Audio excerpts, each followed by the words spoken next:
கார்த்திக் தீபம் சீரியல் இன்னைக்கான எபிசோடில் என்னெல்லாம் இன்ட்ரெஸ்டிங்காக நடக்க போகுதுன்னு ஒரு ஷார்ட் ரிவ்யூ பார்க்கலாம். வாங்க. கார்த்திக் தீபா கிட்ட அந்த இன்விடேஷனை கொடுத்து இதுதான் காரணம் அப்படின்னு சொல்கிறாங்க. இப்போ சொல்கிறேன்னா உங்களை மன்னிச்சிட்டேன் அப்படின்னு சொல்கிறாங்க. அப்போ தீபா கார்த்திக் வந்து சார் சார்னு கூப்பிடவே இப்போ கார்த்திக் வந்துட்டு இனிமேல் என்ன சார்னு கூப்பிடாதீங்க அப்படின்னு சொல்ல, அப்போ நான் வேறு எப்படி கூப்பிட்டு உங்களை மாமானு கூப்பிட்டுமா இல்லை அத்தானு கூப்பிட்டுமா அப்படின்னு கேட்க, அப்போ கார்த்திக் எங்க எந்த காலத்தில் அங்கே இருக்கீங்க அப்படின்னு கேட்க, அப்போ தீபா வந்துட்டு சரி நான் உங்களை கேனு கூப்பிட்டுமா அப்படின்னு கேட்குறாங்க. உடனே கார்த்திக் வந்துட்டு சரி உங்கள் அம்மா உங்கள் அப்பாவை எப்படி கூப்பிடுவாங்க, வாங்க போங்க. சரி அப்போது மீனாட்சி நீ அண்ணனை எப்படி கூப்பிட்றாங்க, வாங்க போங்க. அப்போ அப்படியே கூப்பிடுங்க அப்படின்னு சொல்ல, அப்போ தீபா வந்துட்டு சரிங்க நான் அதே மாதிரி கூப்பிட்றேன் சார் உங்களை அப்படின்னு திரும்பவும் சார் போட்டு கூப்பிட, திரும்பவும் சார்னு சொல்கிறீங்க பார்த்தீங்களா, லவ் பண்ணுறவங்கள வந்து இப்படி தான் வந்து சார் சார்னு கூப்பிடுவாங்களா, லவ் பண்ணுறீங்க தானே அப்படின்னு கேட்ட உடனே தீபா வெக்கப்பட்டு கார்த்தியை கட்டி பிடிச்சிக்கிறாங்க.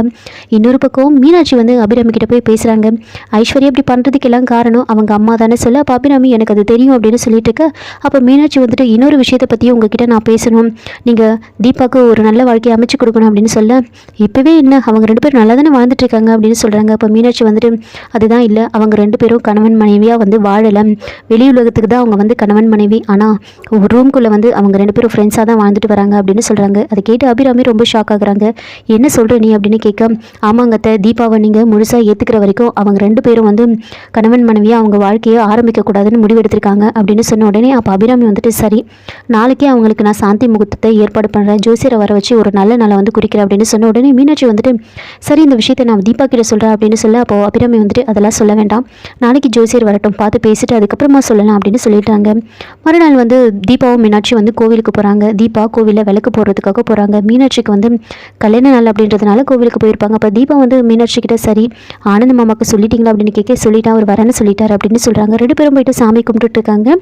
அப்போ வந்து கரெக்டாக அந்த கோவிலில் வந்து ரியாவும் ஆனந்தும் வந்து இறங்குறாங்க, மாலை வாங்கிட்டு இருக்காங்க. இதை பார்த்து தீபா அப்படியே ஷாக் ஆகுறாங்க. உடனே மீனாட்சி கிட்ட அக்கா நீங்கள் சாமி கும்பிட்டுட்டீங்கல்ல, நீங்கள் கிளம்புங்க எனக்கு ஒரு முக்கியமான வேலை இருக்குது அப்படின்னு சொல்லிட்டு அந்த காரை ஃபாலோ பண்ணிக்கிட்டு பின்னாடியே போயிட்டு இருக்காங்க.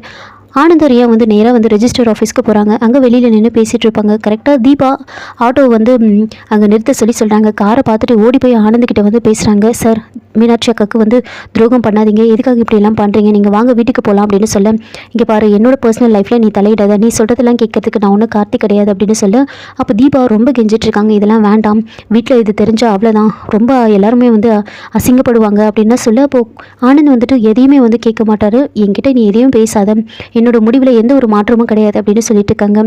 ஒரு பொண்ணுக்கு ஒரு பொண்ணே துரோகம் பண்ணலாமா அப்படின்னு ரியா கிட்ட தீபா கேட்க, அப்போது ரியா வந்துட்டு சொல்கிறாங்க அப்படி பார்த்தா உங்கள் அக்கா தான் வந்து எனக்கு துரோகம் பண்ணியிருக்காங்க, அவங்கள கல்யாணம் பண்ணிக்கிறதுக்கு முன்னாடி நாங்கள் ரெண்டு பேரும் லவ்வர்ஸ், எங்களுக்கு எதிராக அவங்க தான் இருக்காங்க அப்படின்னு சொல்கிறாங்க. தீபா ரொம்ப கெஞ்சி பார்த்துக்கிட்டே இருக்காங்க.